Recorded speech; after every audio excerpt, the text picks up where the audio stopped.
Hello everyone, I am your biology educator Pragati Singh and I welcome you all on the online platform of Mentors EduServe। तो आज का जो video है बेटा वो हमारा है मीटर में पूछे जाने वाले क्वेश्चन पेपर का सैंपल पेपर का वीडियो सॉल्यूशन। ठीक है, तो यहाँ पर हम देखने वाले हैं कि मीटर में किस तरह से आपसे क्वेश्चन पूछे जाएंगे। तो अगर आप ये वीडियो देखते हो तो आपको एक आइडिया लग जाएगा कि हाँ भाई इस तरह के क्वेश्चन पूछे जाएंगे। ठीक है, तो अगर आप अभी तक कंफ्यूज थे कि कैसे क्वेश्चन आएंगे, तैयारी कैसे करनी है, तो आज वो आपकी प्रॉब्लम सॉल्व होने वाली है। तो मीटर एग्जाम है क्या, मेंटर्स एडुसर्व आपको एक बहुत ही अच्छी अपॉर्चुनिटी प्रोवाइड करा रहा है ताकि आप स्कॉलरशिप के बेनिफिट्स उठा सके मीटर एग्जाम में बहुत ही अच्छा स्कोर करके। तो देखो क्वेश्चन किस तरह से पूछे जाएंगे बेटा। तो ये जो पेपर है अपना सैंपल पेपर सॉल्यूशन वो है उन बच्चों के लिए जो अभी क्लास 9th में है। ठीक है, तो स्टार्ट करते हैं हमारा question number 46। The cell wall of most fungi is made up of. तो आपको पता है कि जो फंगस है बेटा उनके पास सेल वॉल होती है और उनकी जो सेल वॉल होती है वो काइटिन की बनी होती है। ठीक है, तो काइटिन की उनकी सेल वॉल बनी होती है। चलो नेक्स्ट, डबल मेम्ब्रेन इज एब्सेंटेड। आपने सेल पढ़ा होगा, सेल के अंदर सेल ऑर्गेनल्स होते हैं। अब जैसे न्यूक्लियस है उसके अंदर डबल मेम्ब्रेन है, ऐसे बहुत तरह के सेल ऑर्गेनल है। तो इनमें से कौन सा सेल ऑर्गेनल है जिसके पास डबल मेम्ब्रेन नहीं है। तो हमने पढ़ा है बेटा कि जो माइटोकॉन्ड्रिया है, जो न्यूक्लियस है, जो क्लोरोप्लास्ट है, इन सब के पास डबल मेम्ब्रेन होती है। लाइजोसोम के पास सिंगल मेम्ब्रेन होती है और ये एंडोमेम्ब्रेन सिस्टम का पार्ट है। एंडोमेम्ब्रेन सिस्टम में आपके आते हैं EGLV यानी endoplasmic reticulum, Golgi body, lysosome and vacuole. तो lysosome is single membranous. The inner membrane of mitochondria is folded. जब आप माइटोकॉन्ड्रिया की स्ट्रक्चर देखोगे तो ये माइटोकॉन्ड्रिया की आउटर मेम्ब्रेन है और इनकी इनर मेम्ब्रेन जो होती है वो फोल्डेड होती है बेटा। और इन फोल्डिंग्स को हम बोलते हैं क्रिस्टी। क्या बोलते हैं? क्रिस्टी। और ये सरफेस एरिया इंक्रीज करती है और इसके अंदर जो ये फ्लूइड प्रेजेंट है इसको मैट्रिक्स बोलते हैं। ठीक है, तो it increases the surface area would be the correct answer. Next, the solution in which a cell will gain water by osmosis is termed as। आप सोच लो आपने एक कंटेनर ले लिया और उसमें आपने एक सेल डाल दिया। ठीक है, सेल डाल दिया। अब आपने इसके बाहर जो बेटा सॉल्यूशन भरा है वो सॉल्यूशन आपने डाल दी है हाइपोटोनिक। हाइपोटोनिक का क्या मतलब है? टॉनिक का मतलब समझ लो सॉल्यूट। ठीक है, और हाइपो का मतलब होता है कम, यानी कि बाहर सॉल्यूट कम है and H2O is more compare to cell, यानी सेल के अंदर H2O जो है कम है कंपेयर टू आउटसाइड। तो वाटर बेचारा क्या करता है, हमेशा हाई टू लो कॉन्सेंट्रेशन में मूव करेगा बाय ऑस्मोसिस। तो ऑस्मोसिस के द्वारा H2O will enter inside the cell. तो ये पूछ रहे the solution in which cell will gain water. तो बताओ अगर सेल के अंदर पानी जा रहा है तो सेल फूलेगा ना, स्वेल होगा। तो वही ये पूछ रहे हैं कि इनमें से किस सॉल्यूशन में वाटर अंदर जाएगा। अगर आप बाहर हाइपरटोनिक सॉल्यूशन ले लेते हो यानी कि सेल के अंदर वाटर ज़्यादा और बाहर सॉल्यूट जो आपका बाहर जो आपने सॉल्यूशन लिया हुआ है उसमें वाटर कम है और सॉल्यूट ज़्यादा है कंपेयर टू सेल, तो ऐसे सिचुएशन में बेटा वाटर हमेशा हाई से लो कॉन्सेंट्रेशन में जाने की कोशिश करता है और इसी प्रोसेस को ऑस्मोसिस कहते हैं। तो यहाँ पे बेटा water will move from inside to outside. तो यहाँ पे सेल विल श्रिंक। ठीक है, तो यहाँ पे आपका जो सॉल्यूशन होगा हाइपोटोनिक होगा क्योंकि सेल गेन कर रहा है वाटर को, और आइसोटोनिक में सेल जैसा था बिल्कुल वैसा ही रहेगा। आई होप कि आपको ये समझ में आया होगा। अब हम आगे बढ़ते हैं। स्मूथ मसल पे क्वेश्चन पूछा गया है, स्मूथ मसल फाइबर कैसे होते हैं। तो हमने पढ़ा था बेटा कि जो स्मूथ मसल्स होते हैं वो स्पिंडल शेप्ड होते हैं, आपकी आंखों की तरह। जैसे आपकी आंखें यहाँ पर पतली होती है, यहाँ पर भी पतली होती है और बीच में मोटी होती है, यहाँ आपका आई बॉल होता है। तो ऐसे ही स्पिंडल मसल जो आपकी जो स्मूथ मसल होती है वो स्पिंडल शेप्ड होती है।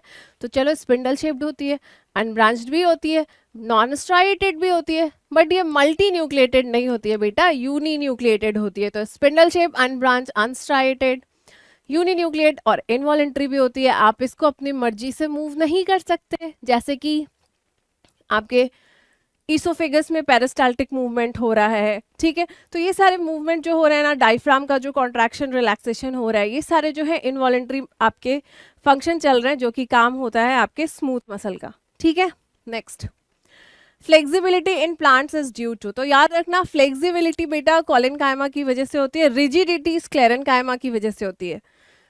मैंने क्या बोला, रिजिडिटी स्क्लेरेनकाइमा की वजह से होती है, फ्लेक्सिबिलिटी कॉलेनकाइमा की वजह से होती है। ठीक है, चलो। और क्लोरेनकाइमा क्या होता है, ये ऐसे पैरेनकाइमा सेल्स होते हैं जो क्लोरोप्लास्ट को कंटेन करते हैं, है ना। चलो नेक्स्ट क्वेश्चन, कार्डियक मसल कैसी होती है। तो कार्डियक मसल अगर आपने पढ़ा है तो कार्डियक मसल में ऐसे ब्रांचिंग होती है बेटा, और कार्डियक मसल जो होते हैं ब्रांचिंग होती है उस पे ऐसे लाइट और डार्क बैंड भी प्रेजेंट होते हैं, यानी कि ये स्ट्राइएटेड होते हैं, और क्योंकि ये अपनी मर्जी से कंटिन्यूअसली धड़कते रहते हैं तो ये इनवॉलेंट्री भी होते हैं। तो कैसे हैं बेटा, स्ट्राइएटेड तो है ही सही, तो ये तो होगा नहीं। ठीक है, सिंसाइटियल नहीं है, सिंसाइटियल का मतलब होता है बेटा एक सेल के अंदर, नॉर्मली एक सेल के अंदर एक न्यूक्लियस होता है, लेकिन सिंसाइटियम मींस एक सेल के अंदर मोर देन वन न्यूक्लियस हो। तो जो आपका ये तीन तरह के मसल होते हैं ना, स्केलेटल, स्मूथ और कार्डियक, तो उसमें सिर्फ स्केलेटल होता है जो मल्टी न्यूक्लिएटेड होता है, वरना आपके स्मूथ और कार्डियक दोनों यूनी न्यूक्लिएटेड होते हैं। तो यूनी न्यूक्लिएटेड होगा, सिंसाइटियम वाला भी नहीं होगा, है ना। यानी कि स्ट्राइएटेड होते हैं, क्रॉस कनेक्टेड होते हैं, देखो ऐसे कनेक्टेड है, और इनवॉलेंट्री होते हैं, यानी कि option D is correct answer. Next, which of the following helps in repair of tissue and fills up the space inside the organ। तो ये आपने पढ़ा होगा भाई कि जो एरियोलर टिश्यू होता है ये हर जगह भरा होता है, नर्व्स के आसपास रहेगा, नर्व्स के चारों तरफ रहेगा, ब्लड वेसल्स के चारों तरफ रहेगा, तो जहां भी आपको खाली स्पेस दिख रही है ना बॉडी में, फिलिंग के लिए एरियोलर टिश्यू भर दो। ठीक है, ये काइंड ऑफ कनेक्टिव टिश्यू है। ठीक है, क्या है ये, कौन सी टिश्यू है, कनेक्टिव टिश्यू है। उसमें भी ये कौन सी कनेक्टिव टिश्यू होती है, लूज, है ना। नेक्स्ट, गर्थ ऑफ स्टेम कैसे इंक्रीज होगी, आपको स्टेम की डायमीटर बढ़ानी है ना, यानी इसको मोटा करना है। तो उसके लिए बेटा कौन सा मेरिस्टेम रिस्पॉन्सिबल होता है, तो उसके लिए लैटरल मेरिस्टेम इंपॉर्टेंट है, मतलब एसेंशियल है। लैटरल मेरिस्टेम जो है वही प्लांट की गर्थ बढ़ाती है, और इसको सेकेंडरी ग्रोथ कहते हैं, जिसमें प्लांट की डायमीटर बढ़ती है, वो आपका सेकेंडरी ग्रोथ है। और याद रखना ये मोनोकॉट्स के अंदर नहीं होता है, ये मोनोकॉट्स के अंदर नहीं होता है। ठीक है, आगे बढ़ते हैं। नेक्स्ट, हाँ तो इसमें आंसर क्या जाएगा, lateral meristem, option B. Next, normally in the process of osmosis the net flow of water molecule in और out of the cell depends upon difference in the. तो याद रखना बेटा दो प्रोसेस है, एक diffusion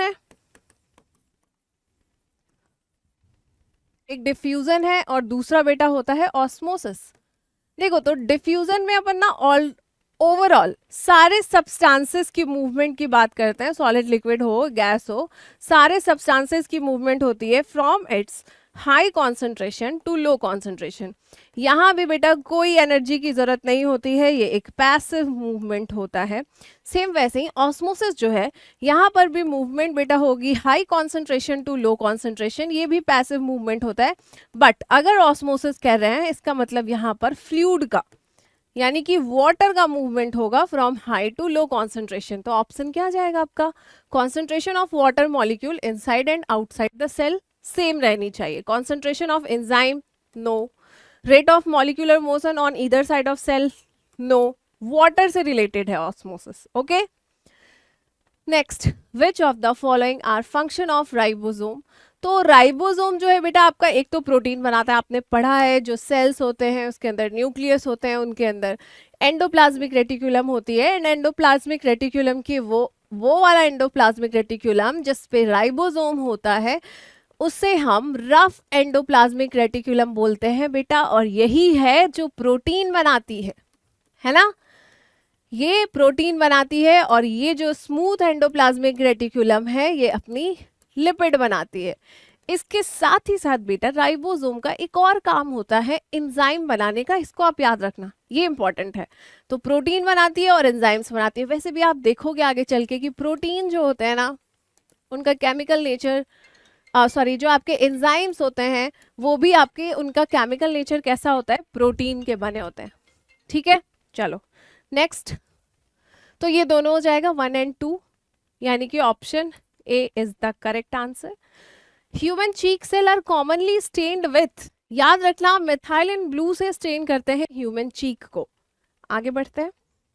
next, tracheids, vessel, wood fibres and parenchymatous tissue are found इन।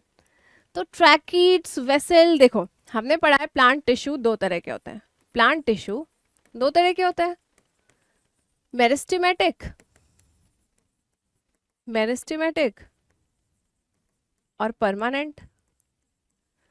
अब आपके मेरिस्टेमेटिक दो तरह के होते हैं, सिंपल, सॉरी, मेरिस्टेमेटिक तीन तरह के होते हैं ऑन द बेसिस, रुक जाओ एक सेकेंड, परमानेंट,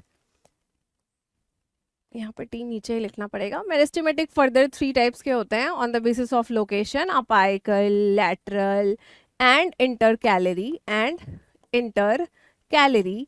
अब मेरिस्टेमेटिक टिश्यू जो होती है ना, इनकी बहुत हाई डिवाइडिंग कैपेसिटी होती है, बहुत हाई डिवाइडिंग कैपेसिटी होती है, बहुत तेजी से डिवाइड करते हैं। यही रीजन है कि ये डिजीज फ्री होते हैं, इतने तेज डिवाइड करते हैं ना बेटा कि कोई बीमारी नहीं लगती, डिजीज फ्री होते हैं। इसीलिए तो जब भी हम टिश्यू कल्चर करते हैं, इसीलिए जब भी हम टिश्यू कल्चर करते हैं तो हम मेरिस्टेम से टिश्यू लेते हैं। टिश्यू कल्चर करके अच्छे प्लांट्स बनाने हैं तो डिजीज वाले टिश्यू थोड़ी लेंगे, इसलिए मेरिस्टेम से टिश्यू लेते हैं, ठीक है। अब जो परमानेंट है बेटा आपका दो तरह का होता है, simple and complex. And complex के अंदर आता है जाइलम, कॉम्प्लेक्स के अंदर आता है जाइलम, और इसे कॉम्प्लेक्स इसलिए कहते हैं क्योंकि ये जो जाइलम है चार तरह के डिफरेंट सेल से बना होता है। एक है आपका tracheids, vessel, xylem fibre and xylem parenchyma. तो जाइलम के लिए हम वुड वर्ड यूज करते हैं जाइलम के लिए, ठीक है। तो इसका आंसर होगा आपका जाइलम, यानी option A is the correct answer, ठीक है। चलो easy peasy. Next, which of these types of cells is most likely to divide. सबसे ज्यादा, अभी मैंने आपको बताया मेरिस्टेम सबसे ज्यादा डिवाइड करता है, बहुत ईजी था कि नहीं बताओ। अब ये लास्ट क्वेश्चन है आपका, find out the incorrect statement. Collenchymatous tissue are irregularly thickened at the corner. सही बात है, कोलेनकाइमेटस इस तरह से होते थे, और जो इनका सेल्यूलोज, हेमी सेल्यूलोज की जो वॉल होती थी बेटा, ये कॉर्नर पे बड़ी थिक सी होती थी, है ना, कॉर्नर्स पे थिक होती थी। आप आज जाके अपनी एनसीईआरटी बुक खोल के देखना, आपको दिखाई देगा, ठीक है। तो ये बात तो सही है। Apical and intercalary meristem are permanent, ये तो गलत बात बोल दी इसने। देखो अपाइकल क्या होते थे, मेरिस्टेम होते थे ना, है ना, परमानेंट तो थे नहीं। यानी कि ये जो स्टेटमेंट है आपकी ये रॉन्ग है, और रॉन्ग ही तो पूछ रहा है, यानी कि ऑप्शन सी जो है आपका वो स्टेटमेंट रॉन्ग है, and option C is the correct answer, ठीक है। चलो, तो ये था बेटा हमारा आज का सेशन। तो ये आपका एक वीडियो सैंपल था, आप इसको करके जाओ, and all the best for the meter exam. Thank you.